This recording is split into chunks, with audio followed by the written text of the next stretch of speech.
Boa noite a todos.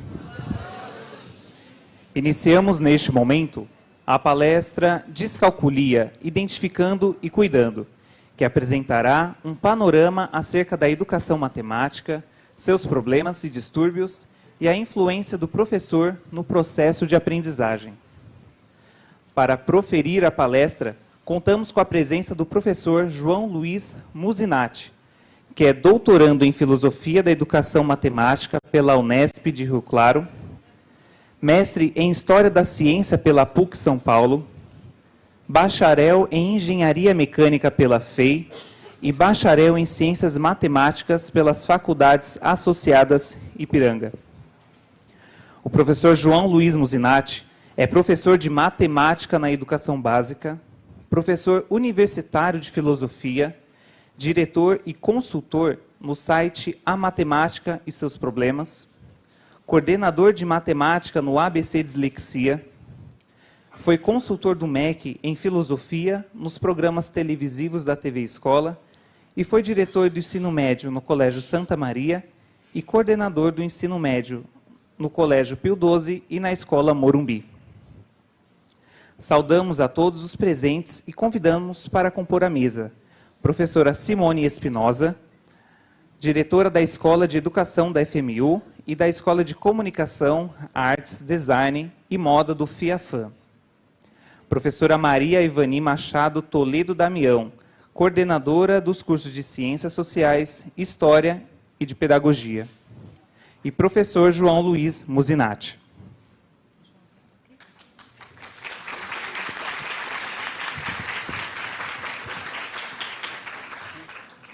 Registramos e agradecemos a presença dos professores do curso de Pedagogia, Débora Cabreira, Cláudia Moraes Liette, Chaim Luiz Volosco, Maria Bernadette Granja Carbonari, Edileine Vieira Silva, Leda Jane dos Santos e Simone Gó.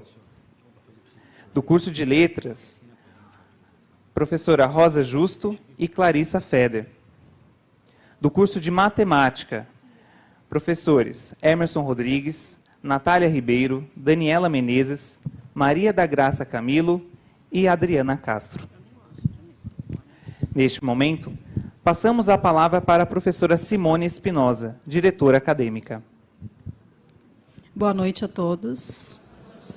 Primeiramente, quero agradecer a presença de todos vocês, dos nossos professores, dos cursos de licenciatura que aqui estão e que o Jonas, que é nosso aluno de pedagogia, já citou os nomes.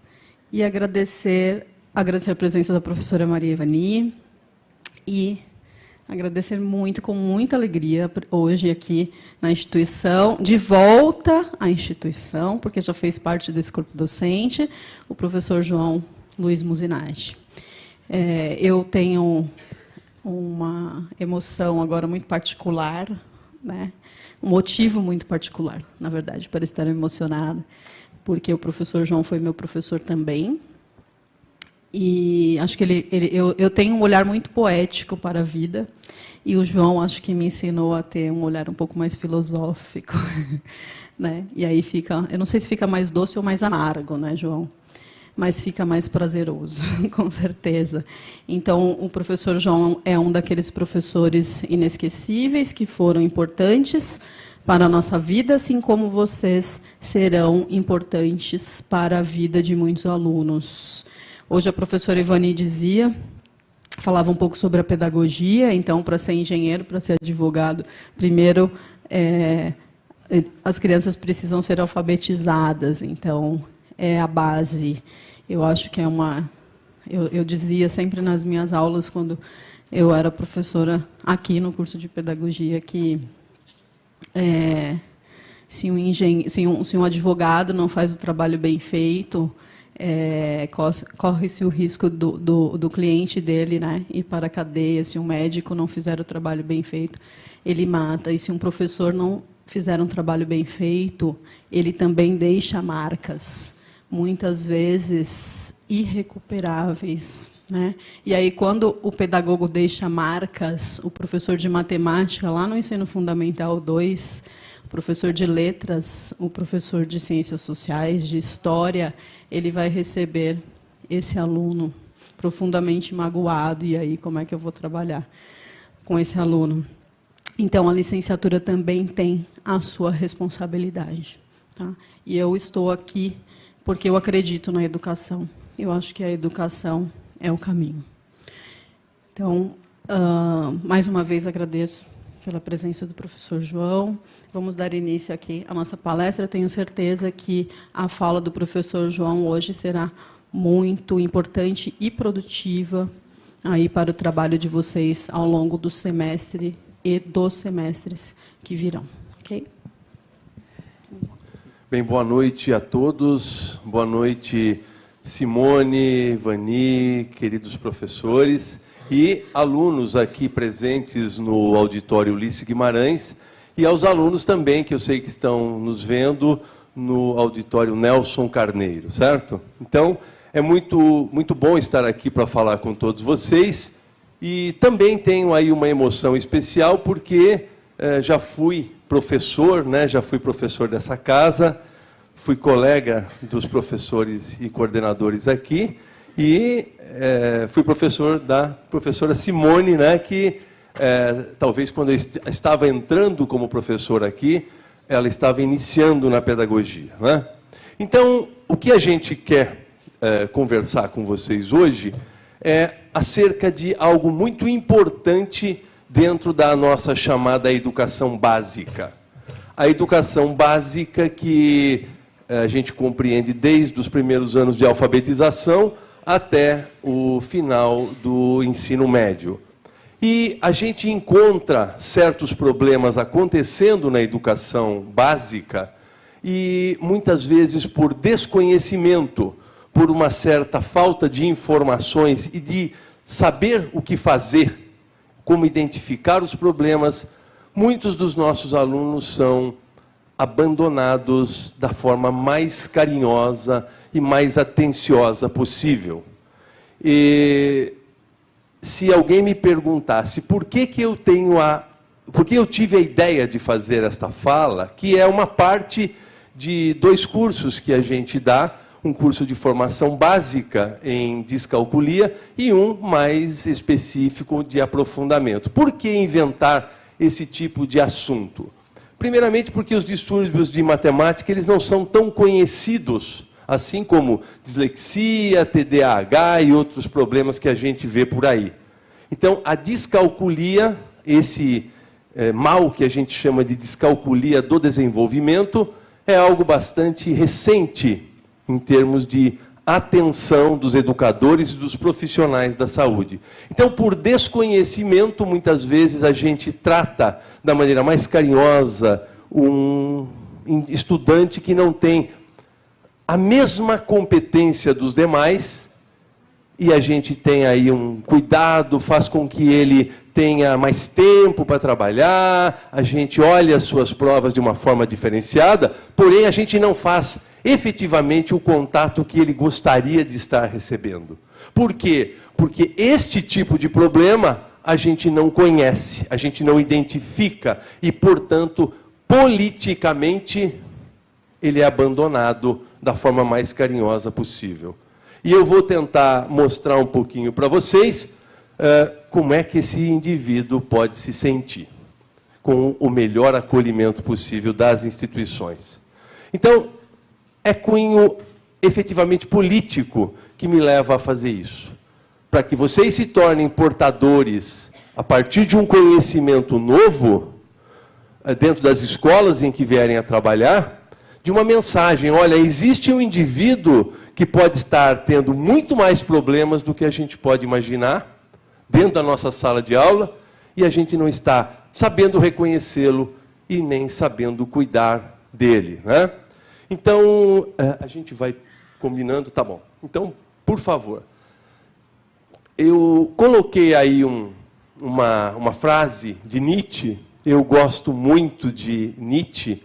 Eu estou retornando de um congresso de educação matemática em Hamburgo, na Alemanha, e eu acabei indo falar sobre Nietzsche lá, né? Porque Nietzsche é o filósofo da suspeita. Nietzsche é justamente aquele cara que, analisando uma situação dada, ele tenta mostrar para a gente que pode ser muito diferente. Talvez a marca da minha fala hoje possa ser essa. Aquilo que a gente acha que está entendendo na nossa relação com o nosso educando pode ser diferente, tá? Eu vou falar sobre descalculia do desenvolvimento a partir de uma análise da matemática que eu vou colocar como pressuposto, como premissa do meu trabalho. Vamos entender esse nosso trabalho desta noite como uma tese na qual eu vou tentar demonstrar que pode existir um mal chamado descalculia do desenvolvimento e que a forma como a matemática é pensada, criada pela humanidade e processada no dia a dia dentro da educação, pode fazer com que isso aconteça, se agrave e tenha consequências muito sérias. Então, eu parto do princípio de que, para a gente ser humano, a gente tem que saber contar. Uma das categorias do entendimento humano é a multiplicidade, é olhar para as coisas e ver quantidades e, a partir dessas quantidades, tomar decisões, ficar mais feliz, ficar mais triste, trabalhar, fazer tudo aquilo que a gente faz.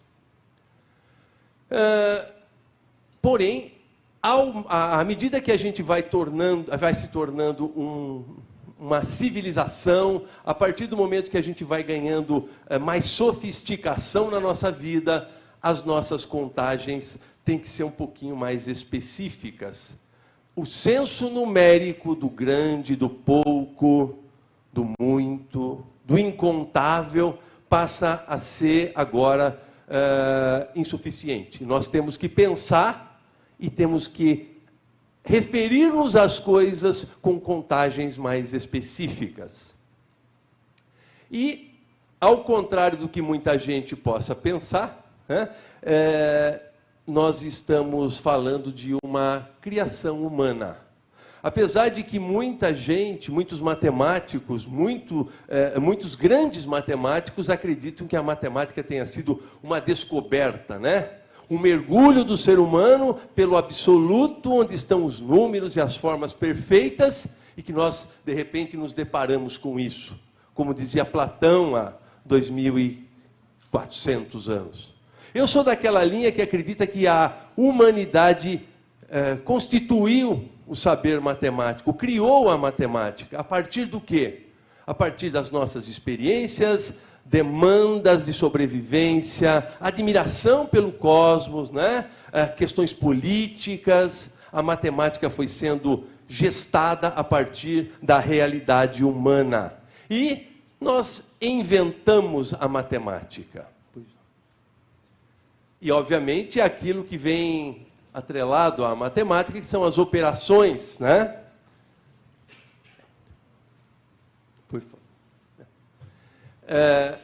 E essas operações, de repente, caem na nossa vida, na escola ou no trabalho, como algo a ser bem feito, a ser desempenhado com eficácia, né?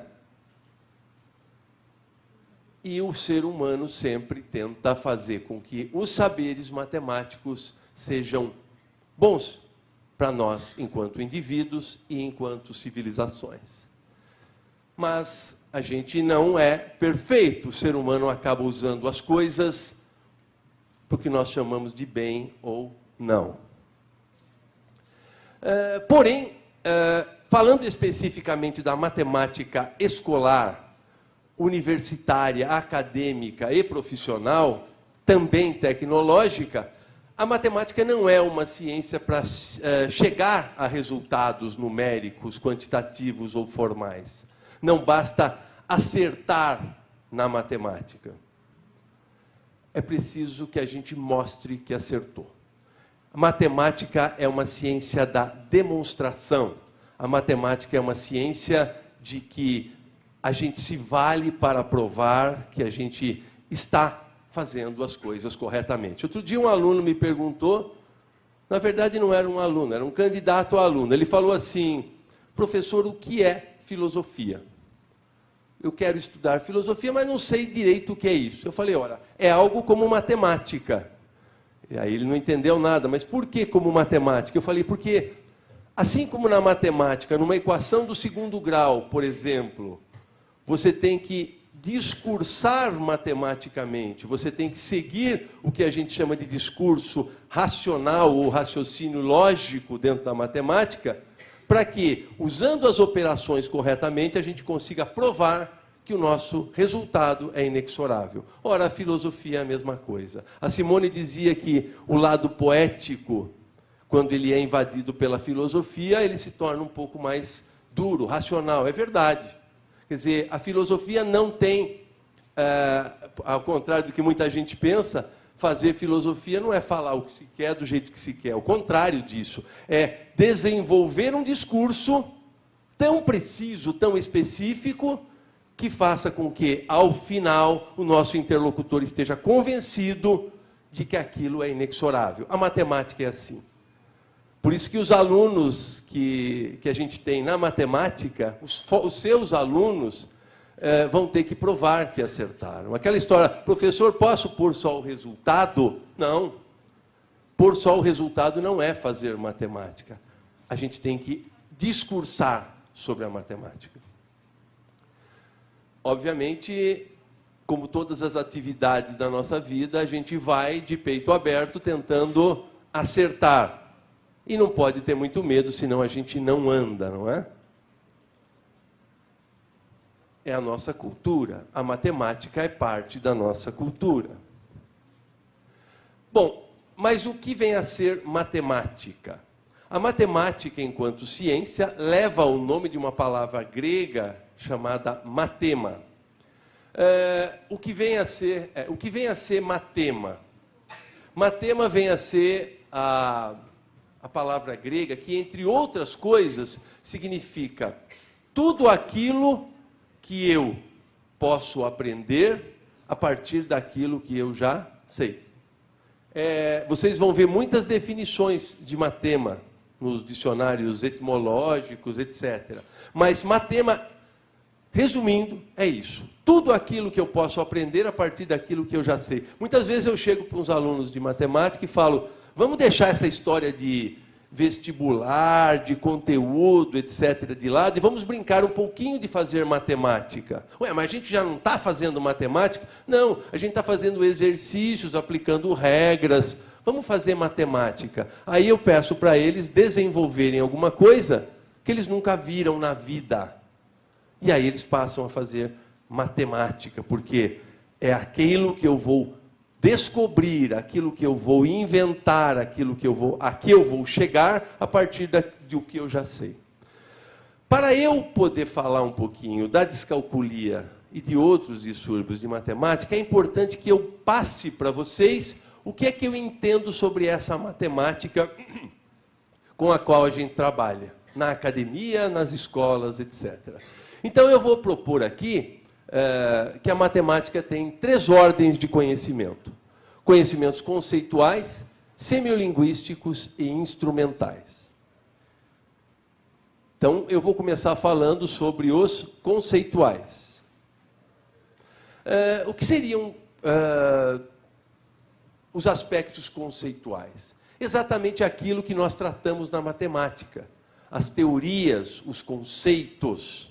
Por exemplo, o Teorema de Pitágoras, que eu estou aí mostrando, que todos vocês devem conhecer, né? Até quem nunca estudou já ouviu falar, né? Isso, na verdade, é um campo conceitual da matemática, onde, ao ver um triângulo retângulo, eu já sei, para usar onde eu precisar, que o quadrado do lado maior vale a mesma coisa que a soma dos quadrados dos 2 lados menores, sendo um triângulo retângulo. Isso é um conceito e responde à pergunta nossa, o que é isso que eu estou fazendo? O outro lado que a gente não pode esquecer é que a matemática é composta de aspectos conhecimentos semiolinguísticos. Por exemplo, é uma linguagem. Como uma linguagem, ela tem símbolos, ela tem caracteres, ela tem forma de escritas. Ora, sinais de operações, os próprios números, certo? Gráficos, tabelas, são formas pelas quais a gente lê matemática. E aspectos semiolinguísticos, por quê? Porque sendo uma língua, depende da simbologia e de como a gente pode usar isso. Ora, portanto, matemática sem a parte conceitual, ela não se faz. Você não discursa matematicamente sem a parte conceitual.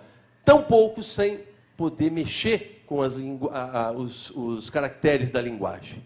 Não nos esqueçamos que pensamos também a partir das nossas linguagens. É muito importante isso.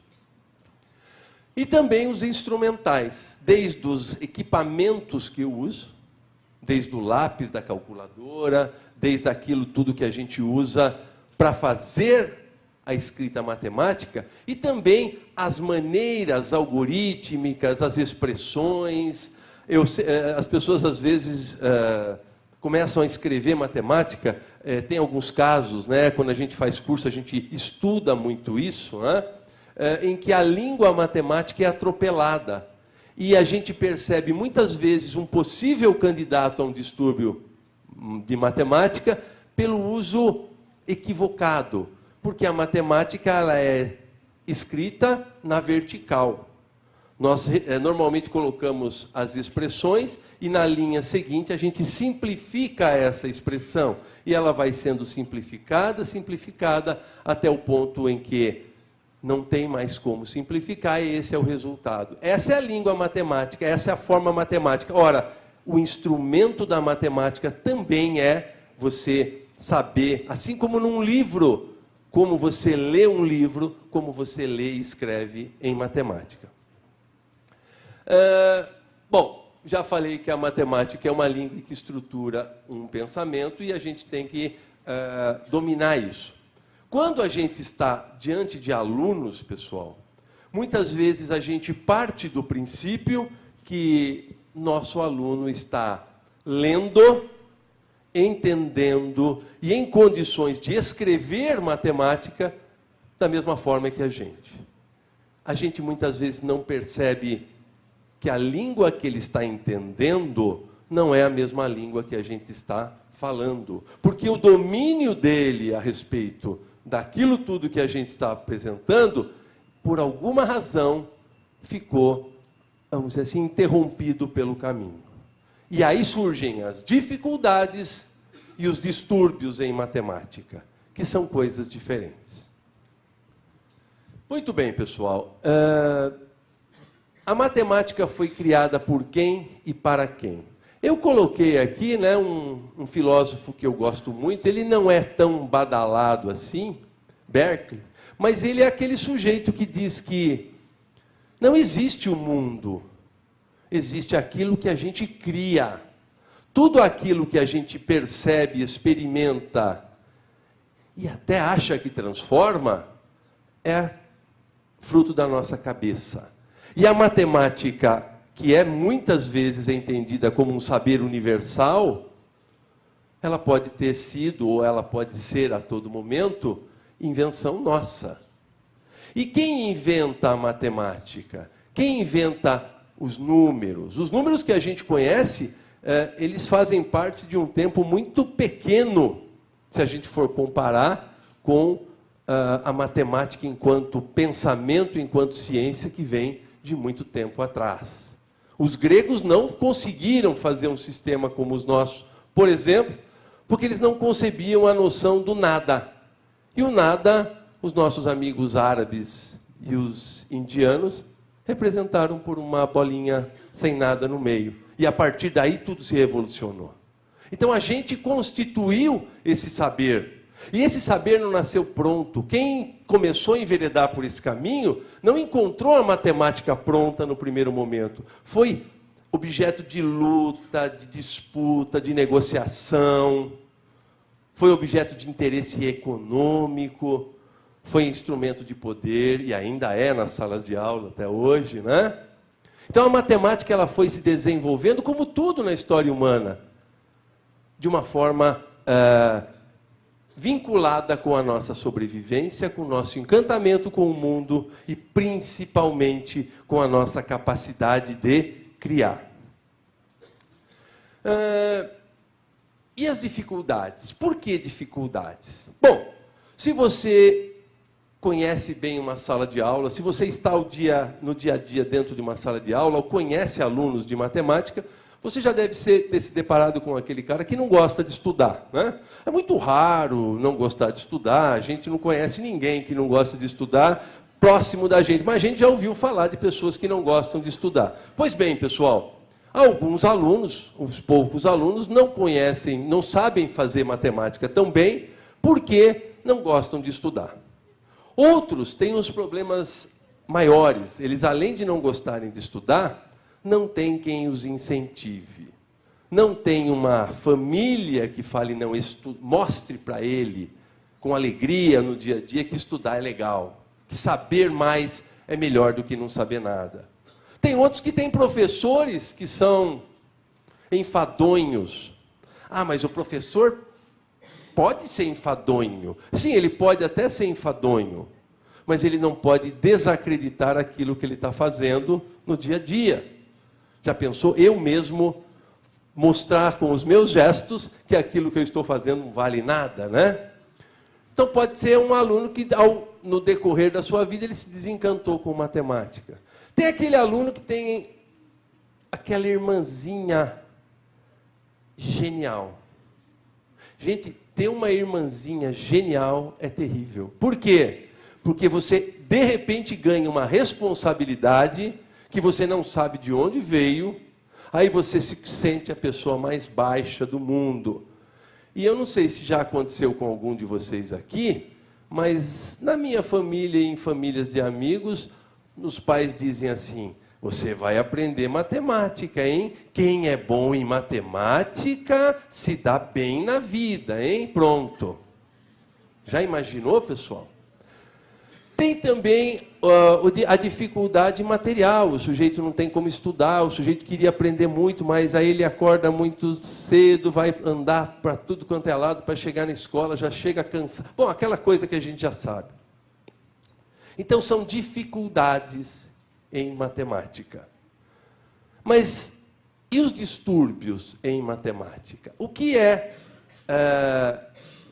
qual a diferença entre ter dificuldade em matemática e ter um distúrbio? Por exemplo, a descalculia. Eu posso falar em vários distúrbios em matemática, mas eu vou focar um pouquinho hoje na descalculia. Como é que a gente sabe, como é que a gente percebe que um sujeito tem dificuldade ou que um sujeito é descalcúlico, ou acalcúlico, ou apenas tenha distúrbios que envolvam outro tipo de anomalias, mas que ele manifeste isso em matemática? Pois bem, pessoal, eu gostaria de dizer, só para citar, né? Eu vou citar dois vamos dizer assim, dos objetos de investigação mais recentes, né, dentro da escola, que são dislexia e TDA, ou TDAH. Esses são muitos conhecidos nossos, né? A gente sabe muito bem o que quer dizer, ao contrário da descalculia, que apenas agora está vindo parar nas nossas escolas, enquanto objeto de discussão, ela já existe há muito tempo, né? Mas esses distúrbios são distúrbios que muitas vezes incorporam descalculias como comorbidades, né? Então, todo mundo aqui, eu acredito que todo mundo aqui saiba en passant ou bem em profundidade o que vem a ser dislexia. Dislexia, ela vem associada a uma série de problemas e vem basicamente da incapacidade de ler, de escrever, como a maioria das pessoas conseguem fazer, por uma série de questões neuropsicológicas. O transtorno déficit de atenção ou o transtorno déficit de atenção e hiperatividade faz com que a gente não consiga ter o nível de concentração necessário para que a gente consiga fazer leituras e até matemática da melhor maneira possível. Porém, estes distúrbios, eles não necessariamente inviabilizam o aprendizado de matemática. Eu já tive alunos disléxicos excelentes em matemática.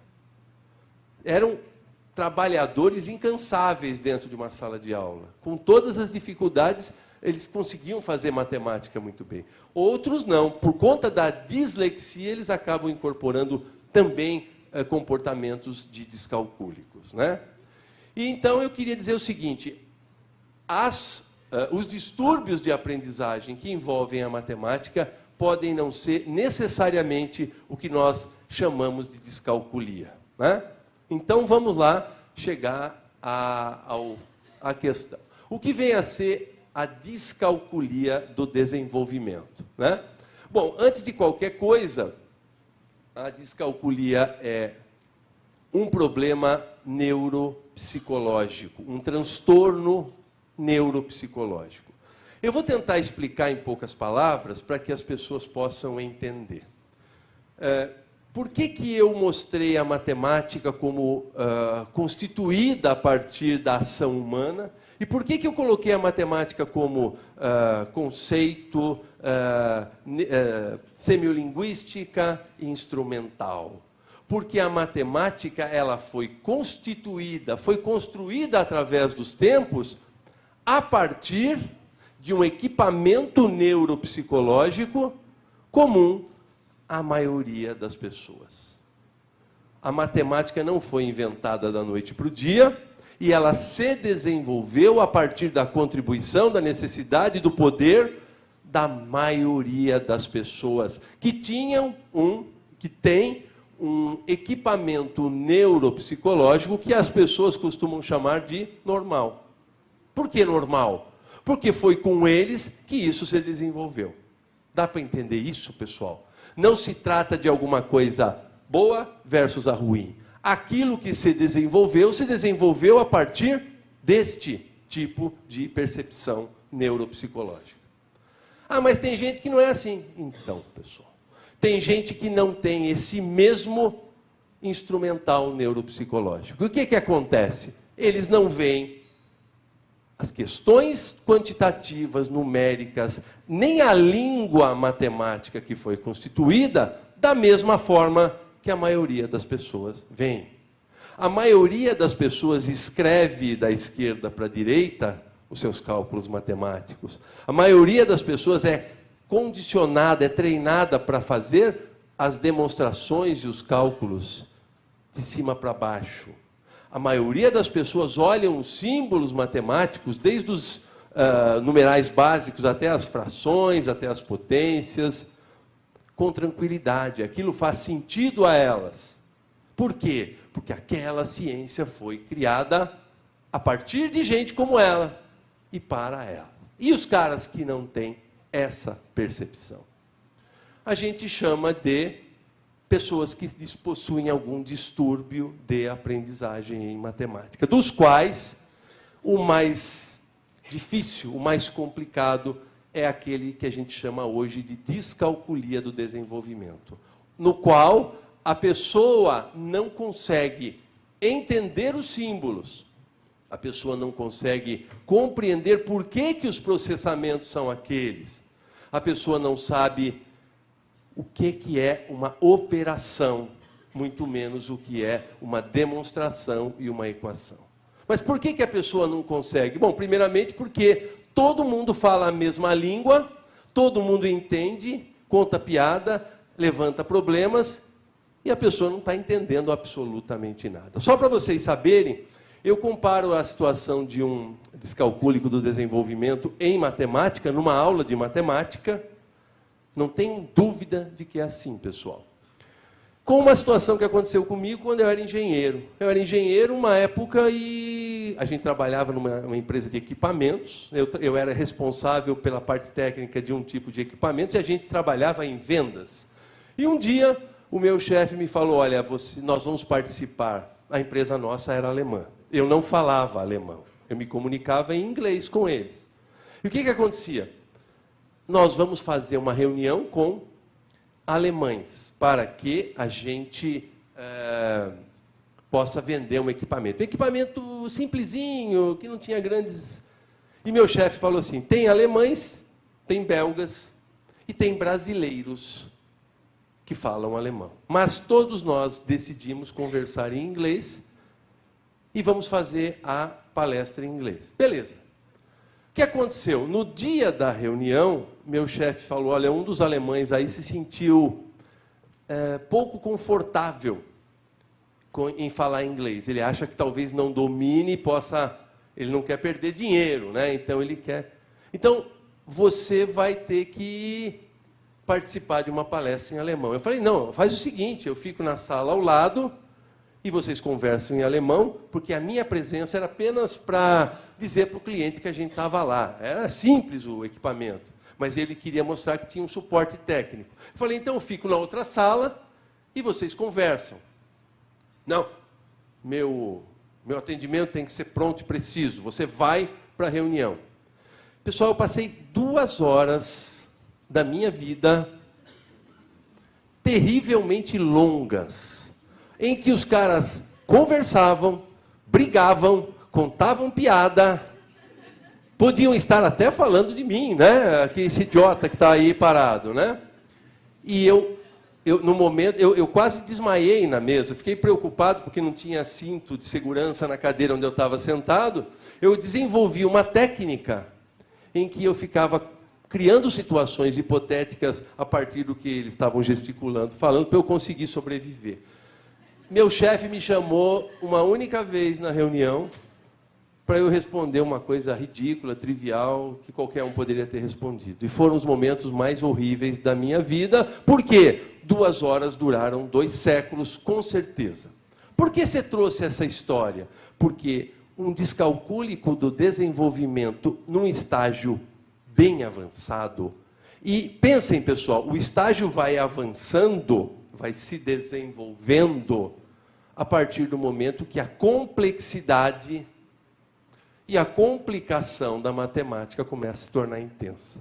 Quando um sujeito desse chega no 9º ano, pessoal, ele vive esta situação que eu vivi, pelo menos 5 horas por semana, que é mais ou menos o tempo que eles dedicam às aulas de matemática. E o que esse cara faz, pessoal? Bom, ou ele tenta destruir a sala, para se salvar desse transtorno, mas geralmente quando o cara vai destruir a sala numa aula de matemática, ele é destruído primeiro, seja pelos colegas, seja pelas professoras, seja pela coordenação. Infelizmente, se é uma aula de arte, de música, etc., é capaz de ele conseguir destruir. Mas a matemática, ela tem um poder intrínseco que faz com que ele... E o que acontece, pessoal? Ele acaba se calando. Eu vou falar algumas coisas e vocês talvez vejam isso quem já dá aula há algum tempo, talvez ele vai, à medida que o ano vai transcorrendo, ele vai saindo de perto da galerinha, ele vai indo lá mais para o canto dele, ele vai ficando isolado, ele já não participa mais, ele começa a ficar apático. Muitas vezes ele começa a ter problemas em outras disciplinas que exigem prontidão para o trabalho, porque ele se desacostumou a isso. Ele não consegue mais pensar logicamente, porque ele não se vê capaz de uma intervenção num determinado momento. E isso vai. Alguns são extremamente inteligentes e desenvolvem, como no caso da dislexia, técnicas particulares para fugir disso. Como eu, não tendo cinto de segurança, inventei as histórias, as narrativas absurdas naquela reunião horrível. E eles vão, aos poucos, tentando sobreviver. Mas é uma coisa terrível. Por que isso? Então, vamos lá.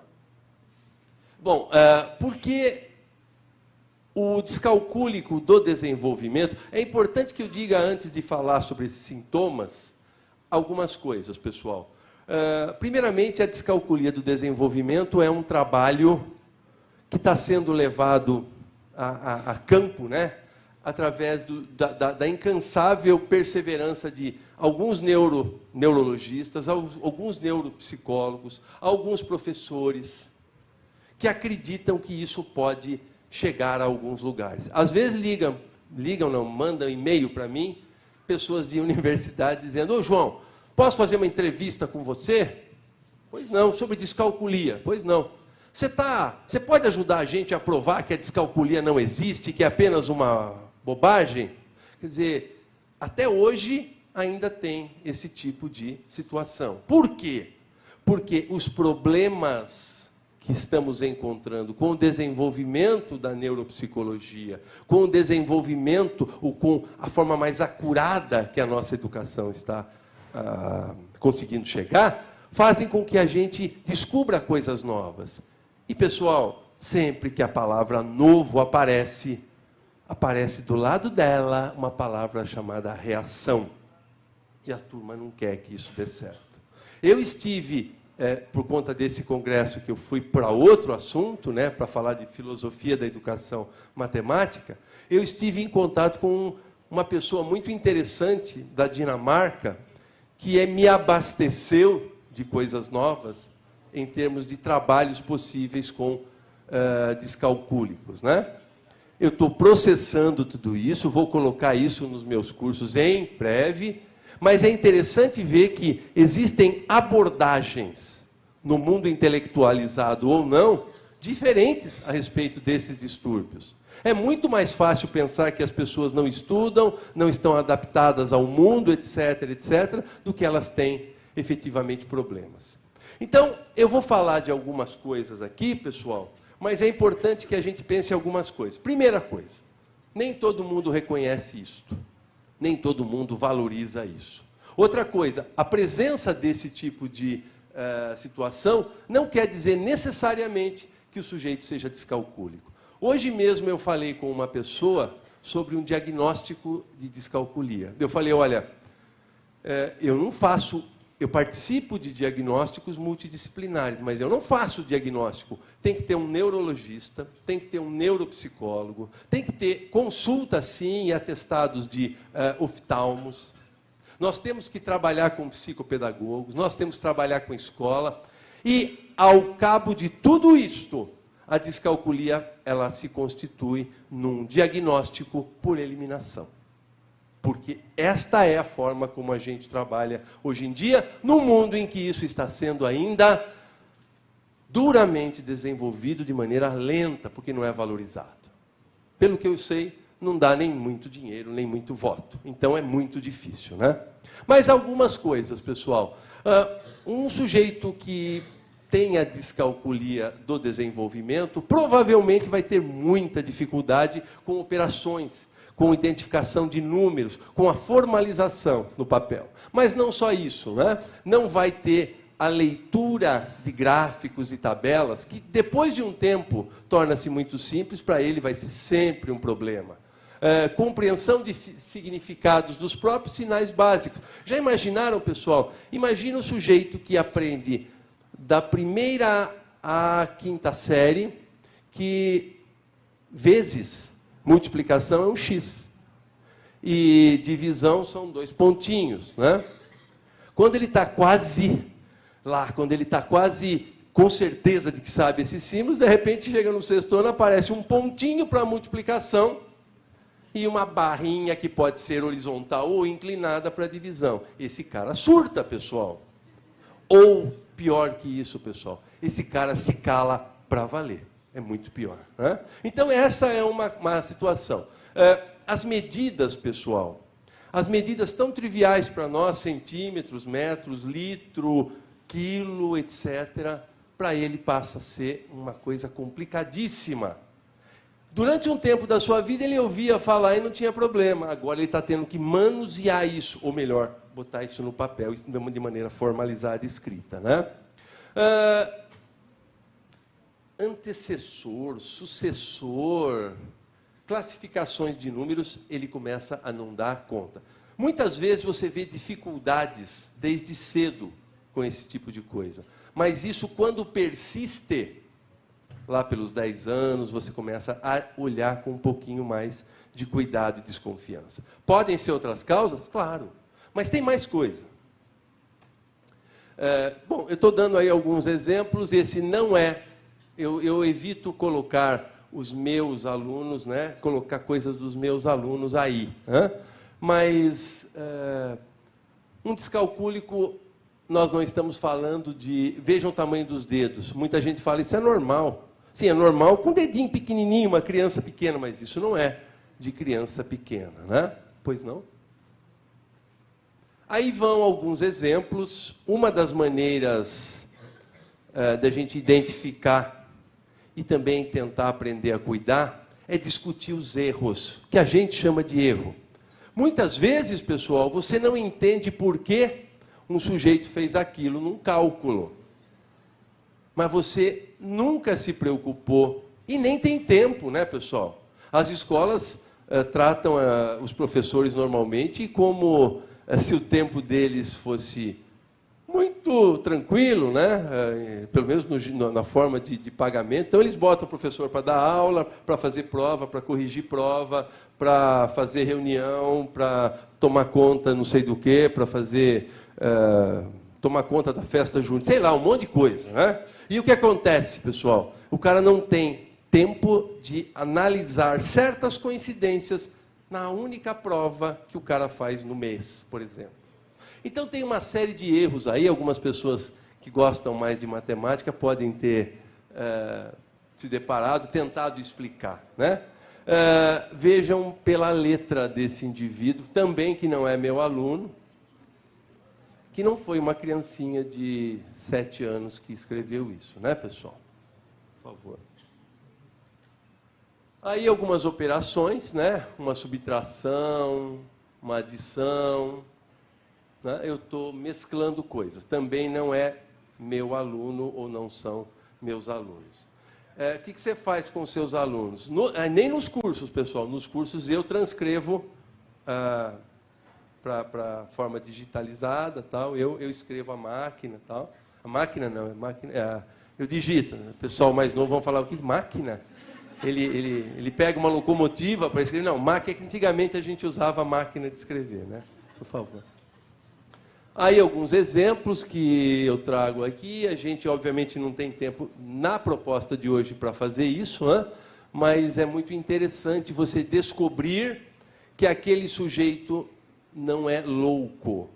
Ele está pensando a partir de uma visão de mundo que não é nem boa, nem ruim, nem certa, nem errada. Ela é apenas diferente daquela que a maioria das pessoas que lidam com matemática desde sempre tem. Né? Então, ele está excluído.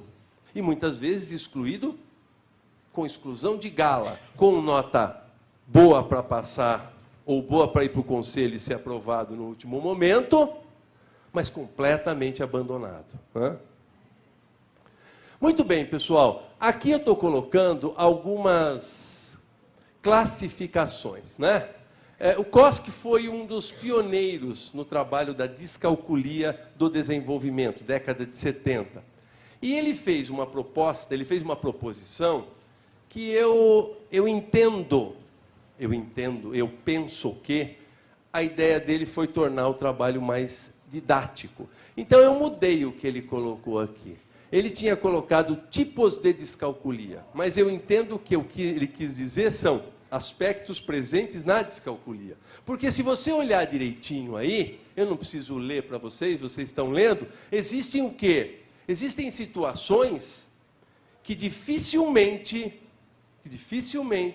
aparecerão isoladas. É quase que impossível você ter uma ou duas delas e não ter as outras, né? O pessoal que está copiando, eu só dizer uma coisa, eu já conversei com a coordenação, eu estou deixando esse material da nossa aula de hoje em PDF para vocês copiarem, para depois a escola passar, então não tem problema. É importante que a descalculia do desenvolvimento, do jeito que a gente a conhece, ela tem muitas dessas, todas essas, mas raramente uma ou duas apenas dessas características. Tá bom, pessoal? Bom, para que a gente possa... Você fala que a descalculia está presente, acontece, você já viu muitos casos, mas como é que eu descubro? Bom, a primeira coisa é olhar para o sujeito que vai mal em matemática, não como alguém que está com um problema de não acertar. É como alguém que está nos colocando um problema de não conseguirmos ver o que ele está provavelmente pensando. Muitas vezes, pessoal, o cara não escreve nada na prova, ou no exercício do dia a dia. Mas muitas vezes ele escreve muito, pessoal. Completamente diferente daquilo que a matemática canonizada proporia. E a gente bota um X ali, sei lá, e vai embora. Ou então dá uma força para o indivíduo. Mas muitas vezes a gente precisaria tentar entender. Ou precisaríamos convencer a escola em que trabalhamos, ou a escola em que o nosso filho está sendo educado, a ter um olhar mais humano, mais justo com alguns dos seus alunos, que gostariam demais de ir bem, mas que um belo dia desistiram de ser lutadores e passaram a ser pessoas completamente passivas, né? Alguns sintomas, né? É difícil ver objetos específicos dentro de um conjunto maior. Por quê? Porque a questão da multiplicidade, né? A questão daquilo que é comum, das relações, para esse sujeito é muito complicada. Porque a matemática foi feita para quem intui isso com facilidade, né? Por favor. A dificuldade de... por exemplo, já falei disso, as quantidades. É muito complicado você explicar para uma pessoa que 250 pode ser menor do que 1. Né? Mas isso é simples. As pessoas normais, do ponto de vista do equipamento neuropsicológico, demoram aí uma escolaridade em torno de 4 anos para sacar uma coisa dessas. E no momento em que aprendem, aquilo parece ser a coisa mais trivial do mundo. E há pessoas que não percebem isso, que cometem erros. Muitas vezes o cara disfarça, ele erra em outras coisas para você não perceber que ele errou naquele ponto, porque ele não entende por que ele está errando ali. Então, essa é uma característica, né? E a dificuldade da memória de curto e longo prazo. Então, uma coisa interessante, é sempre a mesma coisa. Eu escuto das professoras, eu escuto das coordenadoras, eu escuto de algumas psicopedagogas. Ele não lembra. Professor, eu passo 1 hora tentando convencer o meu aluno, isso é uma professora particular falando, de que determinado procedimento é assim. Mas no dia seguinte ele já esqueceu. Às vezes, professor, na mesma aula ele já esqueceu. Por que ele não tem memória? Bom, problema de memória tem várias razões. Porém, uma delas, presente em alguém que tem que fazer um esforço sobre-humano para criar uma relação a partir da qual ele se lembre de alguma coisa, o esforço dele dura 1 hora, o esforço dele pode durar 10 minutos, e quando ele é inteligente, dura o tempo necessário para ele se livrar do próximo problema. E aí ele faz nexos forçados, completamente postiços, e aí ele consegue entender o que você fala. Em seguida você dá um exercício, ele faz certo. No terceiro ele faz certo. Você muda de assunto, você vai para um outro lado. Ele não criou um sentido para aquilo. Não tem. O sentido dele foi resolver o problema imediato dele. Ser aceito naquele contexto, pelo menos até a hora que o professor particular for embora. E aí ele não tem memória, pessoal. Por quê? Porque não faz sentido. Aquilo que foi criado, aqueles símbolos, aquelas operações, não foram feitas por gente que percebe o mundo como ele. Então ele não tem nenhum sentido naquilo. Então ele cria, aí a memória não dura. Esse é um exemplo. Fazer processos, né, algorítmicos é muito complicado. Mas tem gente que dá dicas para a gente, tem gente que não amarra o sapato no tempo certo, tem gente que não consegue fazer a troca de roupa, sei lá, coisas triviais no tempo certo. É um exemplo de gente que não consegue seguir passos para uma operação ou para uma sequência lógica, né? E é engraçado que você vê isso nas escolas, isso afeta outro lado, por exemplo. Enquanto a história e a geografia somente ficam nas memorizações, o cara se dá bem. No momento de fazer uma dedução, no momento de fazer uma inferência, no momento de criar uma crítica, ele não tem esse hábito. Poderia ter, mas não tem. Por quê? Não tem isso desenvolvido nele, né? E as próprias formas como as operações se dão, né, pessoal? Uma coisa interessante, as relações.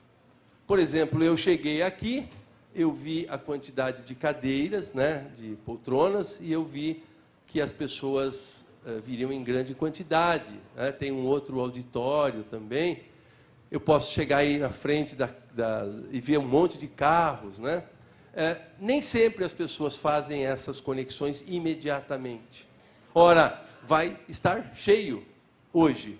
Mas por quê? Vai vir bastante gente hoje. Por quê? Certas coisas que não saltam aos nossos olhos, ou que às vezes parece brincadeira. Pessoal, uma vez eu cheguei para um menino de uns 13, 14 anos e falei para ele, imagina que eu tenho que andar 10 passos. Eu andei 6. Quanto falta? Faz muito tempo. Quanto falta para eu completar isso, né? 10, 6. Ele pegou 10, pegou 6 e fez uma adição, e deu 16, né? E para eu falei, você está tirando sarro de mim, né? Não, ele não estava tirando sarro de mim. Ele aprendeu que formalizar matemática, era usar aquelas operaçõezinhas lá, mais, menos. Coitado, ele escolheu 50% do caminho errado, né? Então, esse tipo de situação que salta aos olhos, que é óbvio para nós, para eles é muito complicado. E nada pior para um educador do que achar que o seu aluno não faz o óbvio, né? Bom, mais coisas que estão no dia a dia, passagem do tempo, relógios analógicos, orientação espacial. Tudo isso somado a tudo aquilo que eu já falei, pode nos indicar uma atenção maior, né? Por favor. As pessoas têm, por medo de, já falei isso, acabam ficando passivos, né? As ordens ou informações também passam a não fazer sentidos, né? E outras coisas vão se tornando menos desenvolvidas, porque menos praticadas, né, pessoal? Então, o final da história é que as escolas acabam tendo que tratá-lo, entre aspas, de uma forma diferenciada do ponto de vista da aprovação. Ele acaba sendo promovido porque esse não tem jeito, né, pessoal? Se ele for bem em outras disciplinas, então está ótimo, né? Bom, aqui alguns exemplos rápidos para as pessoas, eu acho que eu já estou chegando ao final, para as pessoas entenderem como se identifica, né? Esses são meus alunos, portanto, eu mesmo escrevi, né? Eu fiz um probleminha que se resolveria dividindo 12 por 4, o resultado seria 3, e todo mundo já deve ter lido o problema e acho que não tem dúvida, bem simples. Esse menino ele fez 3 tentativas, usando os números em questão, né, pessoal? E acabou produzindo isto. O que eu fiz nessa aula? Eu passei 1 hora tentando entender o que é que ele pensou no momento em que fez isso. Mas você perdeu 1 hora? Pessoal, lidar com um descalcúlico, ou até mesmo com um disléxico, quando você trabalha num consultório, muitas vezes é usar 3, 4 meses até você encontrar um caminho. Muitas vezes você é vencido pelo cansaço, ou ele e a família, ou um dos dois, né? Então, isso foi objeto de conversa durante um tempo muito grande. Pois não? Olha que interessante, pessoal. Eu pedi para o menino colocar algo na tabela. Faz uma tabelinha com as informações que eu estou te dando. Numa sala, 3 alunos pesam 50 quilos cada um, vírgula, ponto e vírgula, melhor. 4 pesam 60 quilos cada um. E, não precisa de ponto e vírgula na última, né? 2 pesam 65 cada um. Eu coloquei esse cada um de propósito. Olha como ele fez a tabela. A tabela em preto é a tabela que eu esperava encontrar. E a outra? O que ele fez aí, pessoal? A leitura dele... Isso, muito bem. 3 alunos pesam 50. Quando vem 7, quando se completa 7, aí são 60. Quer dizer, e o pior é que não percebeu o absurdo, né, quantitativo que ele tinha proposto, né? É engraçado, pessoal, é quase que um joguinho. Eu estou brincando de fazer sentido. Por isso é aquela história, é isso, professor? Que nem aquele anterior, é isso? É assim? Quer dizer, não tem uma lógica, inclusive porque a gente não ensina os nossos alunos a argumentar. A gente ensina os nossos alunos a acertar ou errar. Não, a gente ensina a acertar. Quando erra, nem pensar. Argumentar para mostrar o que é que eu fiz, né? Já perguntaram para aquele aluninho nosso que fala, eu não entendi. Pedir para ele discursar sobre o que ele não entendeu, pessoal, muitas vezes ele vai entender, ou muitas vezes você vai entender por que ele não está dando as respostas certas, né? Por favor. Bom, umas dicas para quem já trabalha com alunos particulares, para quem está na escola e consegue dar conta de um momento ou outro, né? Para quem pretende ser psicopedagogo, etc., né? Bom, aquelas coisas do dia a dia, né? Não vamos sobrecarregar o nosso aluno com informações, muito menos com informações complicadas, né? Por favor. Visualizar problemas, atenção no processo, né? Que tipo de pensamento ela usa para resolver um problema. Volto a repetir, pessoal. Muitas vezes a gente não consegue ajudar porque a gente não entende como ele está vendo o mundo. Uma vez eu passei muitos meses com um aluno com a proposta de ver a mesma coisa que ele estava vendo. Fui surpreendido. Vocês não imaginam a quantidade de coisas que a gente aprende por aí, né? Calculadora, né? Por que a gente evita a calculadora? Eu trabalho com alunos que têm a possibilidade de usar equipamentos como iPads, etc., né? Quer dizer, eu dou um iPad para um sujeito. Mas por que nós temos um sistema de vestibular e de Enem que não permite que as pessoas usem calculadoras por uma série de razões, a gente inibe isso, a gente bloqueia isso. Quando a calculadora é um fazedor de continhas. Ela não é matemática, pessoal. Matemáticos somos nós, naquele momento, né? Tabuada, régua. Eu conheço gente que cria materiais, muitas vezes as escolas estão prontas para aceitar esses materiais, né? Recentemente, alguém foi mal em provas, que tinha estudado bem. Aí nós fomos identificar por que foi mal, pessoal. Porque na hora de passar a resposta para o cartão, a relação, número da página, não foi tão claro, ou não deu tempo de ser tão claro, e o sujeito acabou zerando na prova. É interessante isso, né? O que você achou da prova? Muito fácil. Quanto você tirou? 0. Por quê? Porque eu não consegui passar. Gente, quem faz esse tipo de prova não é aluno de Fundamental 1, não, né? São alunos mais velhos. Jogos lógicos, papel quadriculado. Muitas vezes eu achava que papel quadriculado servia para o aluno entender bem a nossa forma de pensar. Eu acabei vendo pelo papel quadriculado que eu tinha um pouquinho mais de facilidade de ver como ele pensa. Ele consegue se expor de uma forma diferente quando as coisas estão estruturadas de maneira mais simples. E aquilo que eu acredito, a argumentação é a sobrevivência intelectual das pessoas. Argumentar é provar para você mesmo, antes de para outro, que você pode estar certo. É ser rigoroso com o seu pensamento. Nós não trabalhamos a argumentação no dia a dia nas escolas como a gente poderia argumentar. Porque não importa para nós o que se constitua, o que se construa em termos de raciocínio. Importam as respostas corretas. Ora, pessoal, no mundo que tem tantas respostas corretas, criando bombas, corrupção e outras coisas mais, será que não seria mais interessante ensiná-los a pensar, ou pelo menos tentar justificar aquilo que é imposto como se fosse o certo, né? A argumentação é algo muito importante no meu trabalho e na sala de aula também.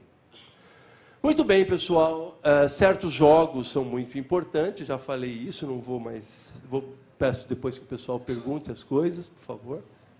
E aquelas coisas de sempre, não vamos destacar que o sujeito é diferente. Ele sabe que é diferente, pessoal. Não precisa ser falado o tempo todo.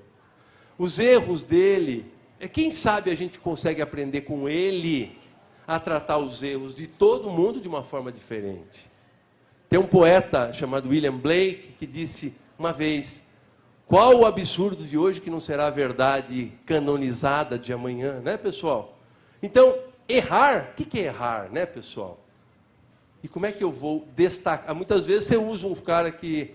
Nesse congresso que eu estive, pessoal, foi muito linda uma palestra que eu assisti, de uma professora americana, que estava dando aula para alunos de 12 anos aproximadamente, em que ela olhava no caderno da criança, pedia um aluno que tivesse errado, e ela propunha para que esse aluno fosse até o quadro, descrever o que tinha feito. E ela combinara com os outros alunos, era a regra do jogo, que ninguém iria falar certo ou errado. Só valia fazer perguntas para ele. Olha que interessante, pessoal. Perguntas que, para serem elaboradas, precisariam analisar as três coisas: os conceitos, os símbolos e a forma operacional. Para eles que perguntavam e para ele que estava respondendo. Era muito interessante isso. Mas isso foge um pouco da prática de certo e errado. Nós somos cientistas modernos, né, pessoal? Apesar de dizermos que somos pós-modernos, nós ainda visamos certo versus errado, né? Verdadeiro, falso, né? Por favor. Vamos lá, né, pessoal? Situações concretas a gente já tenta, né? Para esses alunos é importante. As coisas não podem ser impostas, estou me repetindo. Propor jogos e usar computador na medida do possível. O computador, muitas vezes, eles compreendem melhor que a gente, e a gente cria uma série de aulas maravilhosas usando o computador. Maravilhosas para nós, né? Muitas vezes para eles não, né? Por favor. Bom, pensamento lógico no sentido de problematizar, né? Eu cheguei para os alunos outro dia e falei assim, eu adaptei uma coisa que vem da antiguidade. Eu falei assim, eu sou de Rio Claro. Ah, tudo bem, a gente já sabe. Pois bem, pessoal, todos os rio-clarenses são mentirosos. Eu propus isso para eles. Aí todo mundo deu risada, teve um que falou, você não pode acusar as pessoas assim. Mas aí existe o quê, pessoal? Existe um paradoxo lógico. Pois se todos os rio-clarenses falam mentira, se eu digo isso, eu estou falando a verdade, então não pode ser verdade que todos os rio-clarenses... E assim por diante, se eu estou cometendo uma mentira, é porque eles não são. Então, esse tipo de brincadeira, pessoal, ajuda muito. E outras que vocês, obviamente, saberão inventar melhor que eu, né? Aqui algumas coisinhas, a gente descobrir o que é que falta, né? Isso já é comum, vocês... Isso para incrementar o raciocínio lógico, né? Por favor. Agora é só alguns exemplos, pode ir rodando, né? Talvez vocês conheçam isso. Isso dá. Mas isso aí, pessoal, isso dá, às vezes, 1 hora de discussão. Por quê? Porque a sua visão pode não ser a única, pessoal. Por favor. Olha aí, pessoal. Qual é o próximo número? Qual é o número que se coloca aí embaixo, pessoal?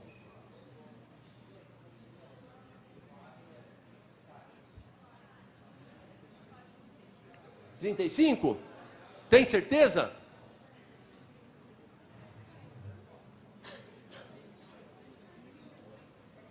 Certo? Hã? Não é, é 8.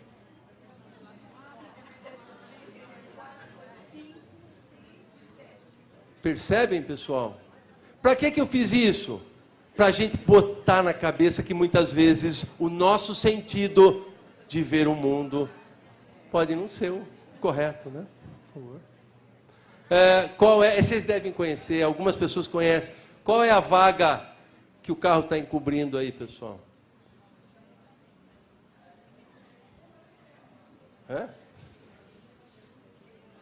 Isso. Pô, ninguém nunca entrou no estacionamento de shopping aí? Você vem vindo de lá, você vai ler de lá para cá, né, pessoal?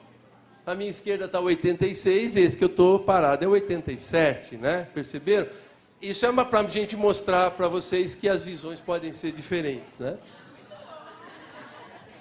Pessoal, apesar de a matemática ser associada a poder, a inteligência, a conhecimento, se a gente for ver bem, o estrago pode não estar na matemática, mas na forma como a gente a concebe, a utiliza e a canoniza, pessoal. Porque equações não explodem, pessoal. Equações são meros escritos no papel. O que elas representam antes de serem escritas ou depois, depende do sujeito humano que somos nós. Muito obrigado, e agora eu me coloco à disposição para que vocês façam perguntas que quiserem, tá bom? Muito obrigado a todos que ouviram.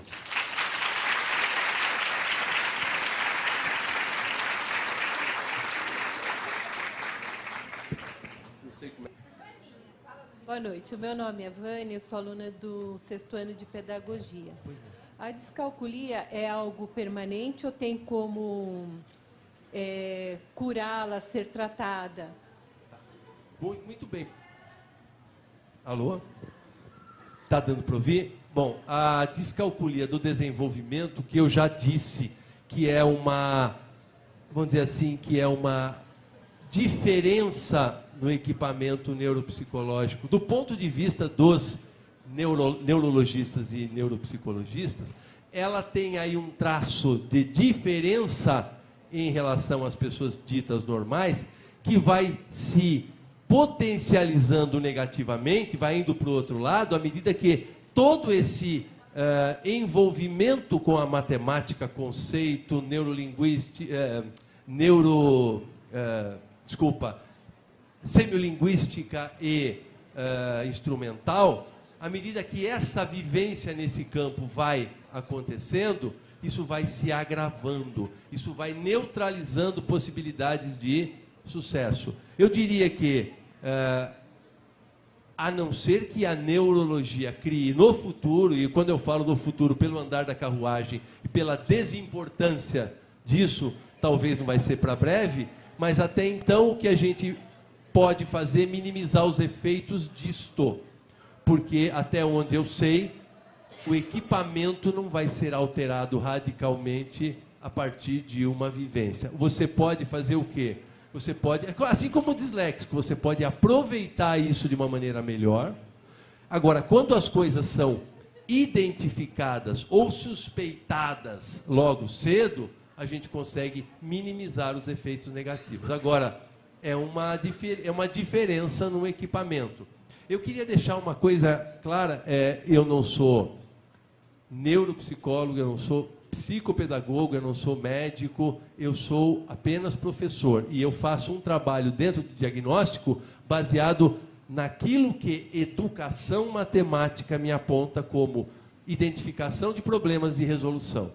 Eu tenho aqui, depois se vocês quiserem ver, anotar, um texto muito importante hoje no Brasil, um texto que não recebeu tanto patrocínio quanto deveria, mas é uma linguagem clara, uma linguagem fácil, e ela é uma ponte para que a gente possa entender o que acontece com a nossa cabeça e a nossa percepção acerca das matemáticas. Então, quando o sujeito é provavelmente um descalcúlico do desenvolvimento, o que a gente tem que fazer é cuidar disto, tentar minimizar efeitos negativos. Por quê? Porque o equipamento dele é este, tá? Não sei se eu respondi a pergunta, mas a ideia de que ele vai reverter tratos, ele vai reverter situações, mas isso é uma coisa que está com ele, tá? Boa noite. Boa noite. Meu nome é Douglas, eu faço o primeiro semestre de matemática. O senhor compartilhou com a gente que o diagnóstico se dá por eliminação. E a partir de qual seria a sugestão do professor ao abordar o aluno e, junto com a diretoria e pais, enfim, todos que estão envolvidos com o aluno, para poder fazer esse encaminhamento? Sim. Como que seria isso, de forma direta, enfim? Então, lembra que eu falei no começo da palestra, que é um trabalho mais político, né, pessoal? Porque nós temos interesses aos borbotões, né? Nós temos interesses de todos os lados, pessoal. Tem interesses de que a escola não mude muito do jeito que ela é, né? Nós temos interesses de gente que quer, em algumas escolas, que haja grande aprovação dos seus alunos. Pasmem, em outras escolas, interesses em que haja uma grande quantidade de alunos reprovados para mostrar que a escola é rigorosa. Nós temos as famílias, nós temos os próprios alunos. Então, qual é a minha sugestão? A minha sugestão é que, se a gente tem um aluno... Eu faço isso, pessoal. Eu, quando tenho um aluno na escola em que eu trabalho, no meu consultório, sei lá onde, e eu presumo que pode ter algum tipo de distúrbio, eu crio, sim, uma participação de todos os lados. O pai, a mãe, o profissional que está cuidando dele. Quem puder fazer uma pressão na escola, para que a escola possa olhar com outros olhos esse sujeito.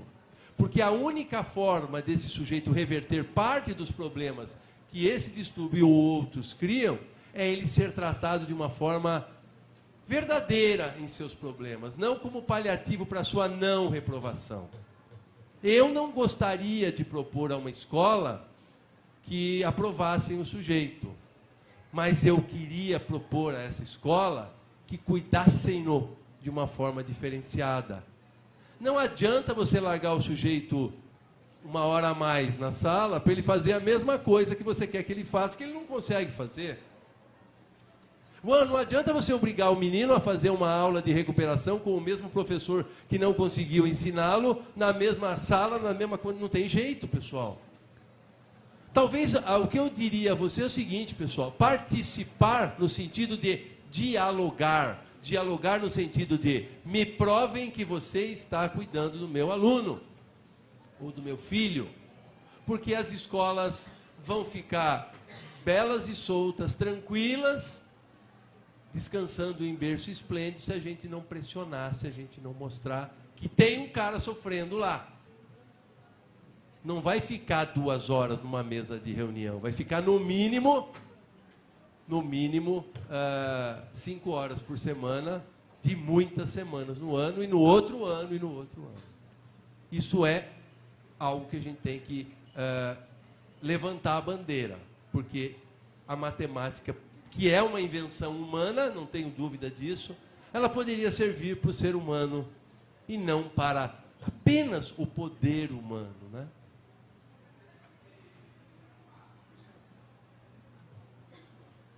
Oi, tudo bem? Olá. Meu nome é Caio Henrique, eu estou fazendo o 2º semestre de matemática. A minha questão é o seguinte: o grau da descalculia está em função da idade da pessoa? Bom, é uma pergunta interessante, e a descalculia do desenvolvimento, ela tende a ser complicada no seu conjunto de sintomas, nos agravantes sociais, né? Naquela situação que pode vir, à medida que a situação não é detectada, a situação não é tratada, e a pessoa vai, obviamente, fazendo desse problema algo cada vez maior, né? Então, ela pode ser minimizada, ela pode ser melhor tratada se ela for cuidada mais cedo. Não dá para a gente ter certeza nem da dislexia com menos de 9, 10 anos. É muito difícil. Diagnosticar alguém com 7 anos é muito complicado. Porém, existe a suspeita, existe um tratamento que pode ser dado a esse sujeito desde cedo. Fazer as acomodações no seu pensamento, na sua percepção, é algo que o ser inteligente consegue fazer. Eu vejo pessoas com deficiências físicas em relação às outras pessoas que se viram muito bem, porque desenvolvem, ao longo da sua vida, maneiras de trato com as coisas, compensam. Agora, se a pessoa não percebe que tem um tipo de problema, não lhe é dada a possibilidade de criar alternativas, ela vai, obviamente, sofrer muito mais à medida que o tempo for passando. Vai se agravar cada vez mais o problema, que é de uma natureza, segundo esta corrente da qual eu participo e que me ajuda há mais de 25 anos nesse trabalho. Mas a gente tem que ter um olhar um pouquinho mais atento desde cedo. Professor, sexto semestre de pedagogia, sou o Jonas. E a dislexia, ela tem dois tipos, ela tem a hereditária e ela tem a adquirida. A descalculia também também tem essas duas formas, ou ela é só adquirida, ou ela é só hereditária? Tem um vínculo muito interessante entre as duas coisas. Podem ser as duas coisas. Entretanto, se a gente consegue... a descalculia, que você chama de adquirida, ou a dislexia adquirida, o problema é saber o que foi que causou isso, né? O que foi que levou o sujeito a ter isso. Normalmente as pessoas não percebem, no caso da descalculia, pelo fato de não estar intimamente ligada com as pequenas leituras, com as pequenas interpretações de falas que a gente tem desde cedo. Então você só vai notar isso depois de mais idade. Agora, podem ser as duas coisas. Principalmente, eu não diria hereditária, eu diria o sujeito já nasce com isso, né? Hereditária talvez seria herdar dos pais. Não, ele pode nascer com isso ou ele pode adquirir isso. Adquirir, a gente não sabe quando isso pode acontecer. Agora, se ele nasce com isso, provavelmente ele vai dar alguns sinaizinhos que podem se desfazer por uma pessoa que tem um equipamento neuropsicológico normal, mas para ele vai persistindo. Essa persistência é uma luz, um sinalzinho de alerta. Agora, quando isso é adquirido ou se vem desde que ele nasceu, talvez não interesse tanto para a gente que cuida, porque a gente só vai perceber mesmo lá mais tarde, né?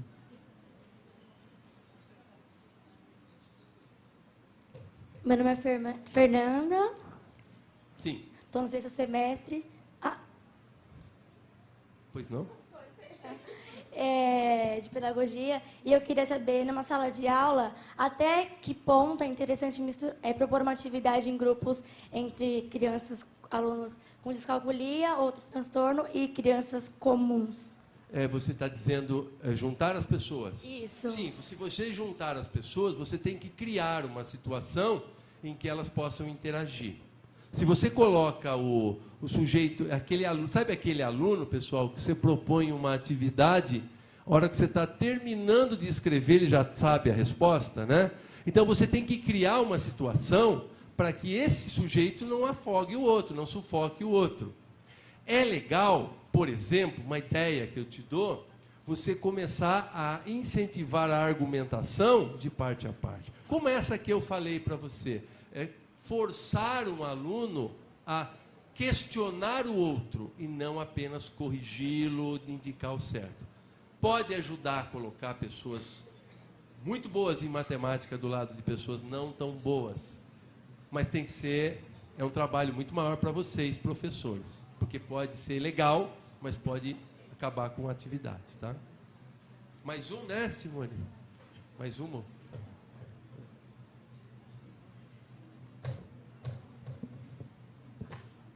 Boa noite, meu nome é Giovana, sou aluna de Pedagogia do 6º semestre também. Eu queria saber se o senhor tem uma indicação de um método, uma metodologia de ensino que auxilie no aprendizado desse descalcúlico. Então, já tem gente falando sobre isso. O que eu tenho visto, né? E inclusive contei para vocês que eu encontrei um sujeito muito interessante na Dinamarca. Ele foi com a minha cara e me abasteceu gratuitamente de uma série de materiais, né? Série de dicas novas de exercícios, etc., que eu estou tentando trazer aos poucos. Eu não vou lançar nada sem pensar, mas não existe uma metodologia específica, principalmente pelo fato de que as pessoas têm níveis diferentes de aprendizado quando são detectados os problemas. São pessoas que têm uma vivência diferente, interpretações de mundo diferentes. Eles estão já com uma postura comportamental diferenciada dos outros. Então, eu não diria que tem uma metodologia. O que eu diria para você é o seguinte: a primeira coisa que um sujeito que cuida de alguém com suposta possibilidade de ser descalcúlico é apaga tudo o que eu sei hoje, apaga a minha certeza hoje. Hoje eu tenho que pensar, hoje eu tenho que tentar encontrar como é que esse indivíduo pensa os números, as formas, os gráficos. Por quê? Porque ele tem que me dar a dica da língua que a gente deve falar a partir de agora para que eu possa ajudá-lo. Se eu chego com uma metodologia pronta, sabe o que acontece, pessoal? Aquilo que acontece com todas as... Se ele não conseguir entender porque ele não consegue ou porque eu estou aplicando errado aquilo, né? Quando as metodologias são canonizadas a priori, né? Não, para você tratar um indivíduo desse, você tem que falar a partir de agora quem vai criar a língua é ele, ou nós dois juntos no máximo, tá? Então, essa talvez seja a metodologia mais indicada, a meu ver.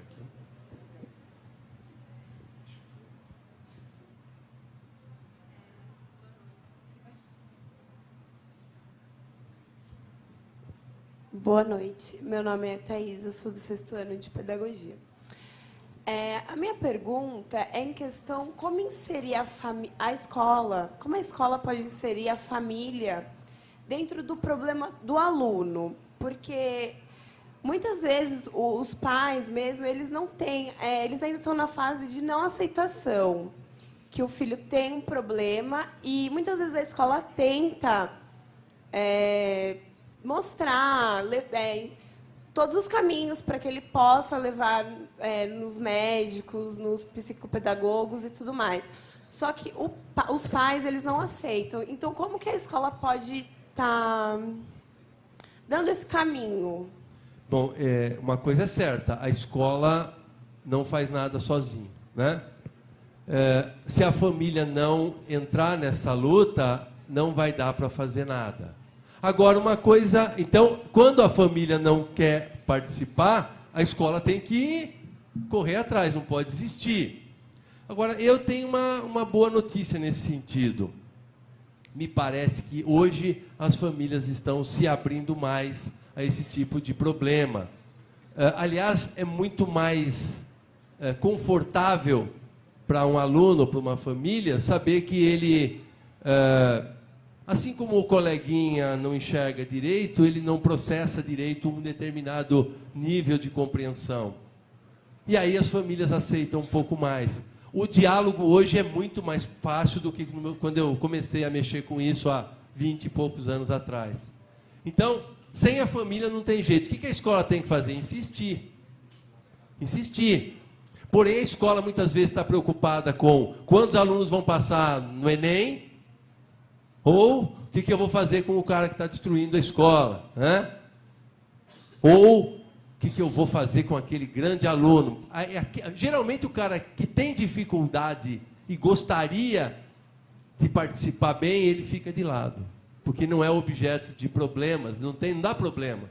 Um sujeito desse dificilmente dá problema, a não ser para ele. Então, dialogar, ir atrás da família, ir atrás do psicólogo, de quem pintar lá na frente. E fazer pressão, pessoal. Por exemplo, só para terminar a minha fala, nós vamos ter uma eleição para prefeito. O que os nossos prefeitos falam, candidatos a prefeitos falam efetivamente sobre educação? Efetivamente. Falar que educação é o futuro da humanidade, que nós devemos dedicar... Isso aí é bobagem, né, pessoal? Ou melhor, isso não precisava falar. Mas o que eles estão propondo em concretamente fazer com isso? Porque a atenção para uma escola, para um aluno desse, depende da forma como a política de uma instituição pública ou privada funciona. A educação não pode nem ser descartada, no caso das escolas públicas que a gente vê, nem ser uma forma de angariar clientes e fazê-los felizes. E, muitas vezes, fazer o cliente feliz é aprovar o pimpolho, né? Na verdade, pessoal, dialogar, correr atrás, mas com argumentos. Dá a impressão que as pessoas são bobas, mas elas não são bobas. Elas sabem quando o discurso é incoerente, inconsistente. Então, vamos atrás da família. Vamos conversar politicamente, com argumentos consistentes. Porque, senão, a gente vai ficar nesse ciclo vicioso. Obrigado por todos pela participação. Espero ter ajudado a vocês na sua vida universitária.